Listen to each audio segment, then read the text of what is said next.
মাঝে মাঝে আল্লাহ আমাদেরকে দুঃখ কষ্ট দিয়ে পরীক্ষা করতে চান, এগুলো আমাদের জন্য খারাপ নয়। এই দুঃখ কষ্ট বিপদ আমাদের কোমরকে সোজা করে, আমাদের পায়ের মাটিকে শক্ত করে। চিল্লায় বলেন ঠিক কিনা? প্রতিকূল পরিবেশে কিভাবে বাঁচতে হয় এই দুঃখ কষ্ট আমাদেরকে শেখায়। এজন্য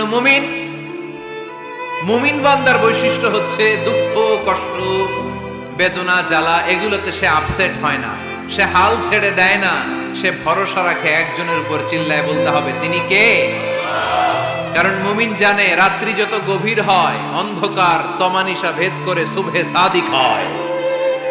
মুমিন জানে গর্ভবতী নারীর পেটের ব্যথা যেই দিন বাড়তে থাকে ওই দিনই নতুন মেহমান আগমনের সময় ঘনাতে থাকে। মুমিন জানে তার জীবনে দুঃখ কষ্ট বিপদ যত বাড়তে থাকে সুখের দিন কাছে আসতে থাকে। এজন্য মুমিনের হারাবার কিছু নেই।